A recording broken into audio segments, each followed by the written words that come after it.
Assalamualaikum warahmatullahi wabarakatuh. Perkenalkan, nama saya Rizka Dwi Rahmayani dengan NIM 190161190 akan mempresentasikan tentang bahan ajar dan LKPD. Pertama, bahan ajar. Menurut Depdiknas tahun 2006, bahan ajar adalah segala bentuk bahan yang digunakan untuk membantu guru atau instruktur dalam melaksanakan kegiatan belajar mengajar di kelas, baik berupa bahan tertulis seperti handout, buku, modul, lembar kerja mahasiswa, brosur, leaflet, wordcard, maupun bahan tidak tertulis seperti video atau film, VCD, radio, kaset, CD, interaktif berbasis komputer dan internet. Tujuan dan manfaat dari bahan ajar sendiri menurut Depdiknas adalah: pertama, menyediakan bahan ajar yang sesuai dengan tuntutan kurikulum dengan mempertimbangkan kebutuhan siswa, sekolah, dan daerah. Kedua, membantu siswa dalam memperoleh alternatif bahan ajar. Ketiga, memudahkan guru dalam melaksanakan pembelajaran. Manfaat bahan ajar. Pertama, manfaat bahan ajar bagi guru. Pertama, diperoleh bahan ajar yang sesuai tuntutan kurikulum dan kebutuhan siswa. Kedua, tidak lagi bergantung pada buku teks yang terkadang sulit diperoleh. Tiga, bahan ajar menjadi lebih kaya karena dikembangkan dengan berbagai referensi. Empat, menambah khazanah pengetahuan dan pengalaman guru dalam menulis bahan ajar. 5. Bahan ajar akan mampu membangun komunikasi pembelajaran yang efektif antara guru dan siswa karena siswa merasa lebih percaya kepada gurunya. Kemudian diperoleh bahan ajar yang dapat membantu pelaksanaan kegiatan pembelajaran, dan terakhir dapat diajukan sebagai karya yang dinilai mampu menambah angka kredit untuk keperluan kenaikan pangkat. Sedangkan manfaat bahan ajar bagi siswa: pertama, kegiatan pembelajaran menjadi lebih menarik. Kedua, siswa lebih banyak mendapatkan perhatian untuk belajar secara mandiri dengan bimbingan guru. Ketiga, siswa mendapatkan kemudahan dalam mempelajari setiap kompetensi yang harus dikuasai. Karakteristik bahan ajar yang baik: pertama, mencerminkan sudut pandang yang modern atas mata pelajaran dan penyajiannya. Kedua, menyediakan suatu sumber yang teratur dan bertahap. Ketiga, menyajikan pokok masalah yang kaya dan serasi. 4. Menyajikan aneka model, metode, dan sarana pengajaran. Kemudian menyajikan fiksasi awal, bagian tugas dan latihan. Dan terakhir, menyajikan sumber bahan evaluasi dan remedial. Unsur-unsur yang harus ada dalam bahan ajar. Pertama, petunjuk belajar. Komponen ini meliputi petunjuk bagi pendidik maupun peserta didik. Komponen ini menjelaskan tentang bagaimana pendidik sebaiknya mengajarkan materi kepada peserta didik dan bagaimana peserta didik sebaiknya mempelajari materi yang ada dalam bahan ajar tersebut. Kemudian kompetensi yang akan dicapai. Kompetensi yang akan dicapai siswa, bagian ini harus menjelaskan dan mencantumkan standar kompetensi, kompetensi dasar maupun indikator dan pencapaian hasil belajar yang harus dikuasai peserta didik, sehingga jelaslah tujuan yang harus dicapai oleh peserta didik. Kemudian harus ada isi materi pembelajaran. Materi pembelajaran harus memuat materi yang dapat dipertanggungjawabkan, artinya harus berasal dari sumber yang relevan agar tidak terdapat kesalahan konsep. Kemudian informasi pendukung.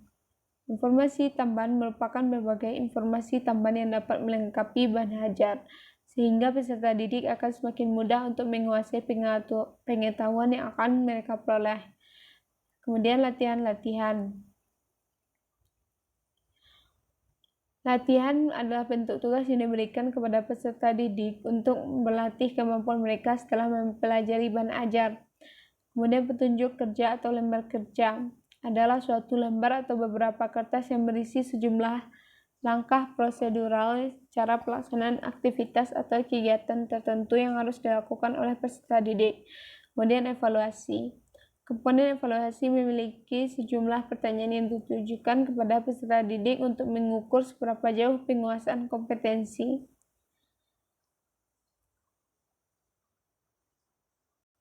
Saya contohkan materi ajar yang saya susun sendiri. berdasarkan RPP yang saya temukan dari internet. Pada materi ajar ini saya membahas teks cerpen berdasarkan komponen yang harus ada. Menurut saya sudah lengkap, terdiri dari kompetensi inti,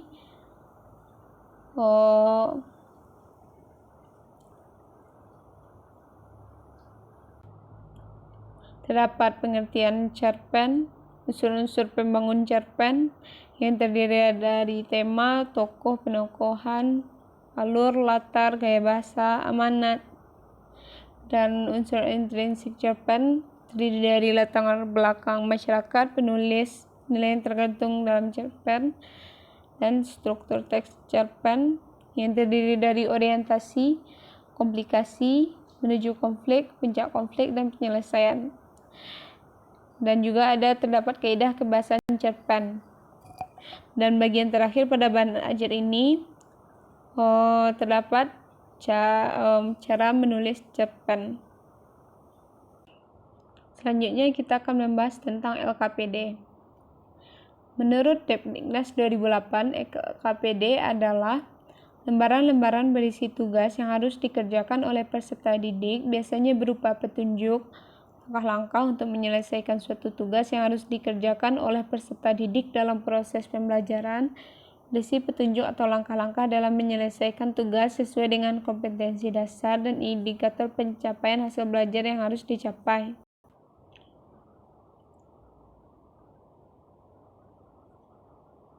Unsur-unsur yang harus ada dalam sebuah LKPD adalah judul, petunjuk belajar, indikator pembelajaran, informasi pendukung, langkah kerja, dan penilaian. Syarat LKPD yang baik adalah kelayakan isi, kebahasaan.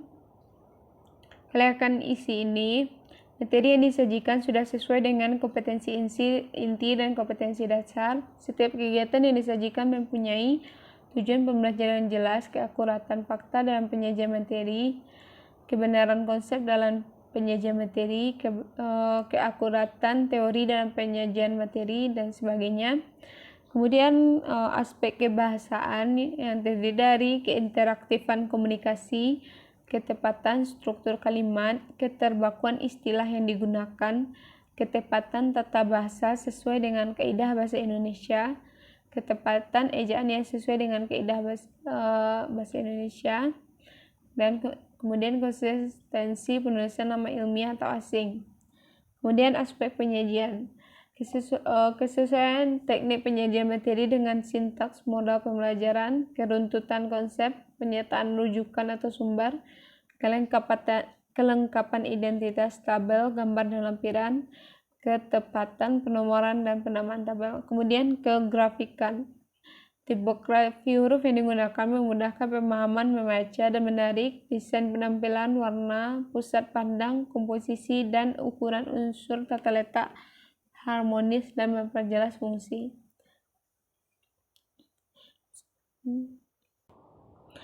Ini adalah LKPD yang saya rancang mengenai teks cerpen.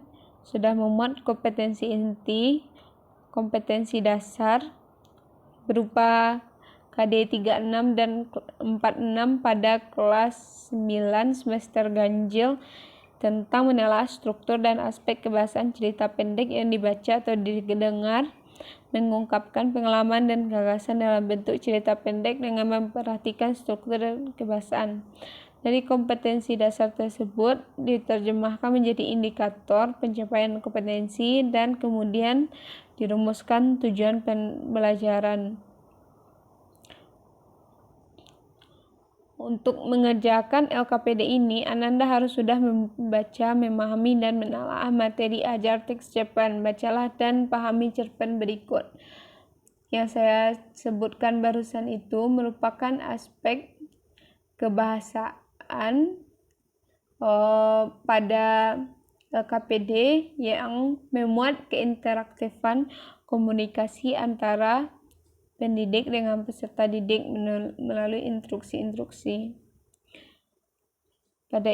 Pada LKPD ini memuat cerpen guru kecil karya Sophie Parkett. Kemudian siswa membaca cerpen ini, setelah itu menjawab soal-soal yang telah diberikan pada